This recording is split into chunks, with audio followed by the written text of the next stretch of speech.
Imagine you're playing the world's most complicated video game, where every choice you make impacts billions of lives. You've got this powerful controller in your hands with countless buttons, each one representing a societal lever like clean energy, education reform, or healthcare access. Now, what if I told you that just mashing one button, no matter how important, won't get you to the better future level where you win the game? Or to take that from a different angle, how many times have you heard someone say, if only our leaders would do this one thing, everything would be better?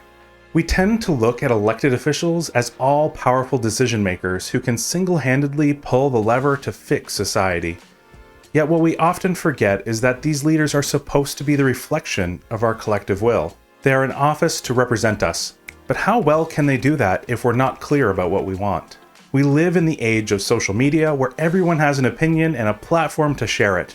But how often do these tweets and posts translate to a well-crafted email, a town hall question, or even a simple phone call to a representative's office? Rarely. And yet we're quick to blame these officials when societal problems aren't solved in the way that we envision. Reach out, make your voice heard, and become an active participant in shaping the world you want to live in. So why am I calling these things levers? Well, unlike the buttons example that we used at the top, levers have so many opportunities for fine-tuned changes. You can push or pull them and set them in a precise position. It can be hard to contextualize these from a societal perspective, so let's imagine just one person. Think of your closest family member. What if you could pull an actual physical lever to improve their health? What would that direct impact look like? Would it mean better food? Better air quality? More access to disposable income? Investments into mental health support?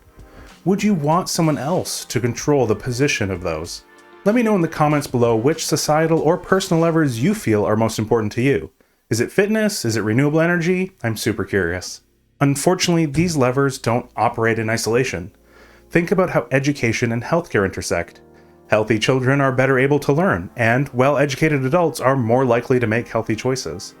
Pulling one lever often affects the position and effectiveness of another. Let's take a step back and dive into a concept that might just change how you view the world. Systems thinking. This term, popularized by thought leaders like Peter Senge and Donella Meadows, is the practice of understanding how different elements within a system interact with and influence each other. It's not just about examining individual parts, but understanding how those parts are woven into a complex, interdependent web. You can think of it like a puzzle. Each piece has its unique shape and role, but it's the way they fit together that creates the complete picture. Now, why does systems thinking matter when we're talking about societal improvement? Simple. Our world is not a collection of isolated problems that can each be solved in a vacuum. Instead, issues like poverty, healthcare, and climate change are all interconnected. They're components of larger systems. For example, improving education isn't just about pouring money into schools. It's also linked to alleviating poverty, enhancing community support, and even matters like transportation and nutrition. A systems thinker wouldn't just say, let's fund schools. They'd look at all the levers that could lead to a better educational system. But don't just take my word for it. Experts have been stressing the importance of systems thinking for years. Peter Senge, who wrote The Fifth Discipline, talks about leverage points, places within a system where small changes can lead to significant improvements.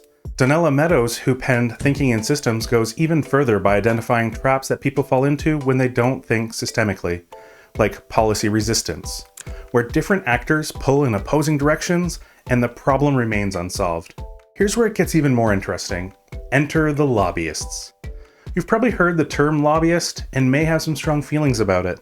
Lobbyists are professionals hired by special interest groups to influence political decisions. And they're incredibly effective at pulling specific levers. But here's the kicker. They're often part of that policy resistance that I mentioned before. In other words, they're great at ensuring that the lever their clients care about gets pulled, sometimes at the expense of other equally important levers. This creates a system where progress on one front can negate or even reverse progress on another. Now you might be wondering, what does this have to do with me? Here's the deal. If lobbyists are the professionals pulling levers, then the general public, yes, you and me, need to become community activists, the informed voters, the grassroots lobbyists pulling levers for the collective good. I hope that people saying people should just move where housing is cheaper, or if they worked harder, they could afford a home, isn't really said as often anymore. I feel like we can all agree that the current housing situation in Canada and most of the rest of the world has gone crazy. I've seen so many people talk about building more houses, like that solution just requires one tiny adjustment to how our society works. I've made a whole video on potential housing solutions, so if you want to dive into my thoughts on that, I recommend you check it out. But the key takeaway is that this isn't just a simple issue with a singular solution. You can make all land available to build giant skyscrapers, but if there aren't the tradespeople or supplies to build them, it won't solve the problem. One of my favorite ideas is universal basic income, though I feel like that term has so much baggage attached to it that I hope that if or when a government creates one that they give it a better name. I'm personally partial to citizens' dividend. Anyways, the first question that always comes to mind with UBI discussions is, how will we pay for it? And it is a great question because giving everyone money has to come from somewhere. Another question that often comes up is, won't UBI create inflation? Because if everyone had an additional $2,000 per month, then the competition for popular goods and services that are limited in supply would likely go up in price. These kinds of interconnected systems, which become more interconnected each day, are why it's sometimes hard to create videos on this channel. No single change in our society acts in isolation. So where's the good in all of this? Why am I talking about it? Well, first off, we all know that lobbyists are a thing, and it feels like most people have given up trying to compete against them. I would like you to all continue to try.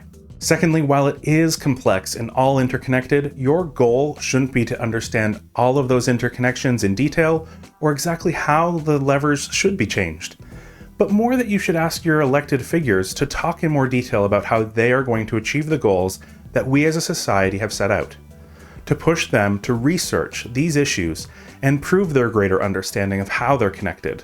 So don't just vent on social media or nod along to this video. Get involved. Contact your representatives, join a grassroots movement, or simply engage in informed conversation. Because when we start thinking in systems, not just isolated problems, we arm ourselves with the insight needed to tackle the complexities of our world. Our collective action can counter policy resistance and pave the way for meaningful change. The future is a result of the systems we shape today.